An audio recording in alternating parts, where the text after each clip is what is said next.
Hello friends, Vanakkam and welcome back to my channel. So in this video we will be discussing about God and soul. So the information that we are going to discuss today is based on the teachings of Ramalinga Valalar, and the book that I used to take reference was written by a person called Dindukal Saravanananda, who also happens to be a follower of Valalar. So before we could start off with the main topic, I would like to share a small poem that was written by Avayar. This poem basically explains how valuable we are as a human being.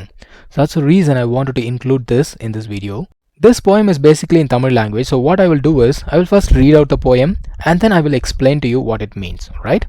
So it says, Aridu aridu, மானிடராதல் அரிது, மானிடராயினும் கூன் குருடு செவிடு pad நீங்கி பிறத்தல் அரிது, கூன் குருடு செவிடு pad நீங்கி பிறந்த காலையும் ஞானமும் கல்வியும் நயத்தலரிது, ஞானமும் கல்வியும் நயத்த காலையும் தானமும் தவம் தான் செய்தலரிது, தானமும் தவமும் செய்வராயின் வானவர் நாடு வழி பிறந்திடுமே.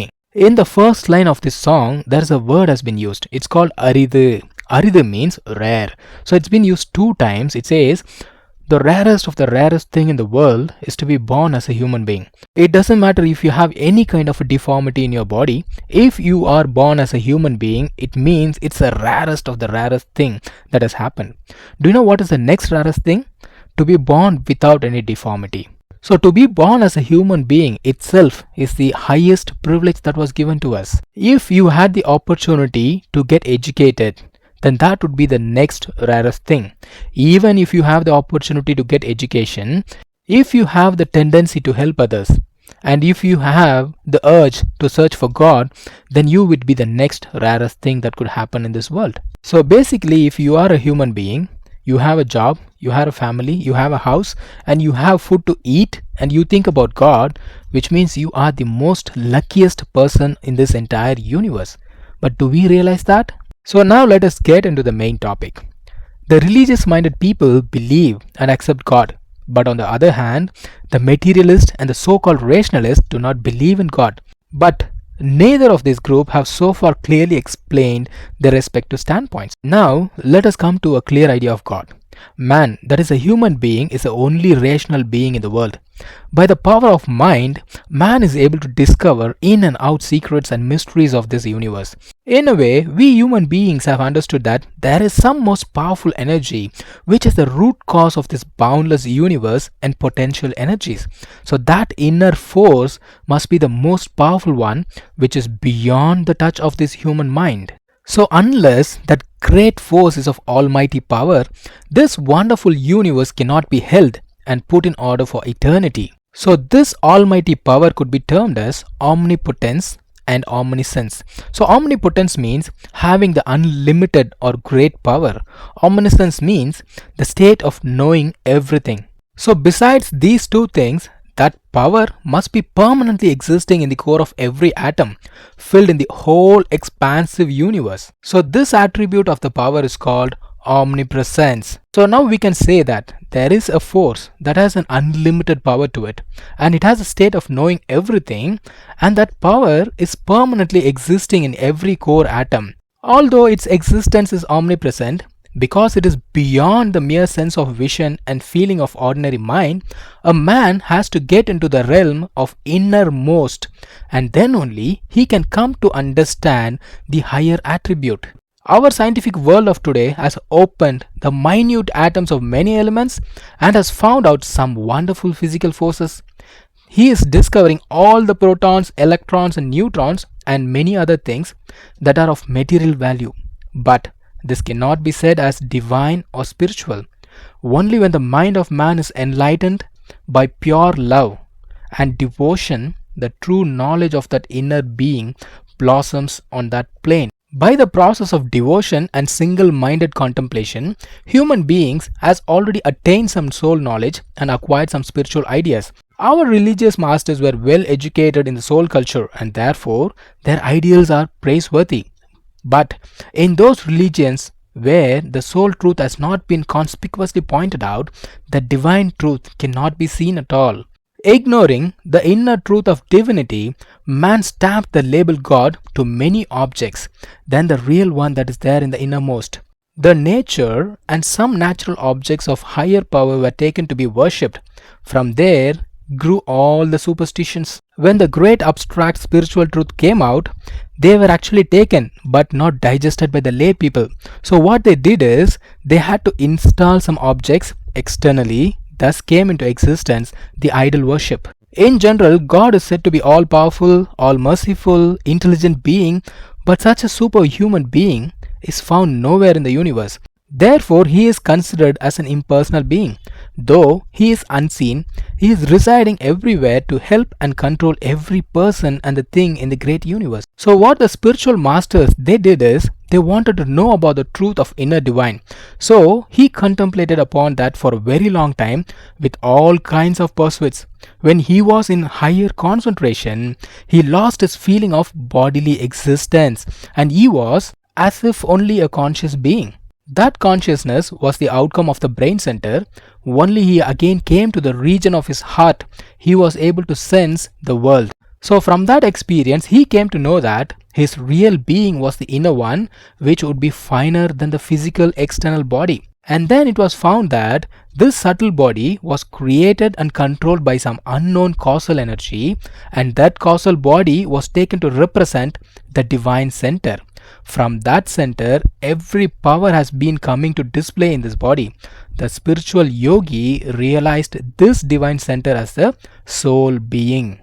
The soul is an eternal divine particle in which all the divine forces is fortified and is ever implemented by his omniscient will. So the Latin word for soul, which means sun, has been taken to represent our soul. Just like the sun is the root cause for all the universe, which includes ourselves, the soul is to the physical universe. When I say physical universe, it means this physical body. Since the soul of a man is not coming under any sensual experience of him, he is unable to understand it scientifically. The soul is but a smallest body of the divine being. When the soul knowledge is clearly comprehended, the truth of God too will come to be experienced. So now let us proceed to get a clear idea of soul. When we look at the blazing sun, we will reveal some secrets of the worldly creations. So on this earth, every being is affected by the sun's rays. So every moment, the sun energy is actually working to bring out some changes in the world. At the same time, sun alone is shining bright without any changes for millions and millions of years now. So when we look at the external expression of this universe, the internal force, it should be commanding potentially. If not, the universe would have collapsed a long time ago. So that internal energy of some divine quality, it is termed as the soul. This is the permanent living particle in the world of multi-creation. All the creation of form or body is brought up and kept for some time being. A suitable body comes to form around the soul by the attraction of the life force set on the material particles of the world. Until the life energy is working from the soul, the body around is in living condition and therefore it grows and undergoes many changes.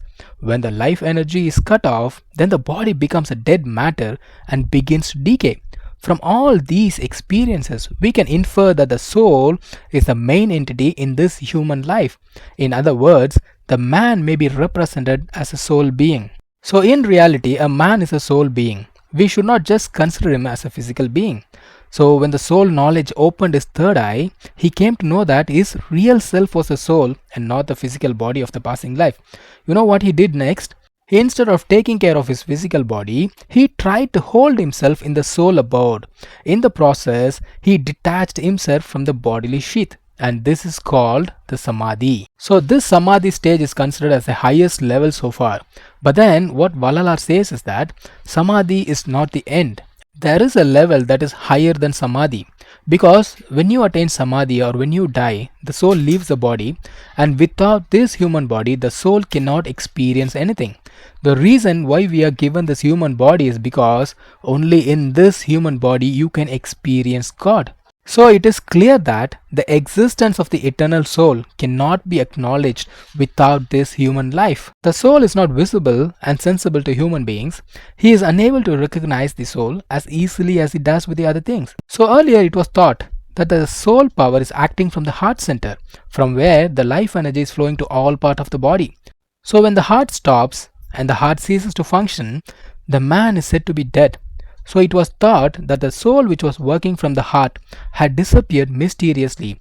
The form of the soul was taken to be a spiritual one filled in the human body and felt by the master himself. But the real source is not in the heart. On the other hand, it is mysteriously existing and functioning from the center of the head. This center is a true main station of all spiritual, mental, and dynamic forces. From this center, the heart gets its basic vital force, and power is used to live and develop in the world. So basically, the heart gets its power from the soul that resides in the center of the head. So in the center of the head, the station of the soul atom is to be discovered by spiritual experience, and this place is called Sirchabai. So the existence of soul can only be discovered by the spiritual experience and cannot be found by any other means. This atom is purely of divine spirit. The indweller of the soul is the Almighty Himself. We must bear in mind that the all-powerful God is said to be eternal by existing in this soul atom. This is said to be the secret of all the secrets. The scientific mind is just able to comprehend the immense power that has been released from the material atom, but then the spiritual man is to discover the divine force to be inherited by the soul atom. So the great yogic masters, what they did is, through the spiritual experience, they got in contact with the soul being, and by doing so, they acquired some extraordinary powers to do some miraculous deeds. These wonderful powers is only a small bit of the divine in the soul abode. So whatever miracles that has been performed is said to be just a drop from an ocean. So it's just like an iron nail. When you keep it in contact with the magnet, it will be magnetized and then it can attract some other iron filings, right? But this charge magnetism will not be existing permanently. After a certain time, it will vanish. The nail does not become the magnet itself. So also, the yogi never becomes the Godhead. The head station of our soul is our brain center. So when a yogi realizes that the soul is the higher spot, he is completely immersed into it and forsakes his body. So he attains the end or the samadhi. This was the final emancipation of yogi and all other religion heads. As we all know that our life energy is flowing from the center of the head to all part of the body. So we may understand that the spiritual force and its knowledge too are descending from the top to the bottom of the spinal cord and the 6 nerve centers or the adharas. When the yogi wakes up the mysterious power in the lowest nerve center or the Mooladhara, he is able to get some wonderful attainment by which he can perform some extraordinary miracles. Then as he ascends to the other adharas, he obtains more and more powers, but everything ends when he merges into the last stage. The general public were greatly admiring those yogis for their attainments, but the result was not so attractive because, as I told you earlier, when you lose your body, you lose the opportunity to experience God. Even the highly developed yogi, he too was just simply passing away, just like the layman. Because of his wonderful attainment, the yogi was much praised by the surrounding public. Until now, the soul abode is thought to be the eternal place of rest, and that soul is the lotus foot of God. When a man holds himself in the soul abode, detaching from the physical body, it was thought that he has attained eternal rest, but that is not true. Since he loses his living body and dissolves into nothingness, there is found no soul experiencing life to him. A mere soul alone cannot be making a complete life. It could be in this world or any other world, but a mere soul alone cannot be making a complete life. Though the soul is said to be birthless and deathless, it is of no use to itself unless it is fully experiencing life in this glorious human body. In no other form a soul could live fully. Therefore, when a soul leaves a body, either by death or by samadhi, it cannot be taken as living in oneness of God. To that divine life, one must be living the highest soul life without ever losing the body and getting it transformed into the form of His gracious light. So we need to convert this dying body into an undying body. So you may ask me, is it possible? Yes, it is possible. That is the teaching of Valalar. So in this video, we saw that a soul is an atom. In next video, we will see where this atom came from and what does this atom contain. So I will meet you in the next video. Until then, take care. Bye.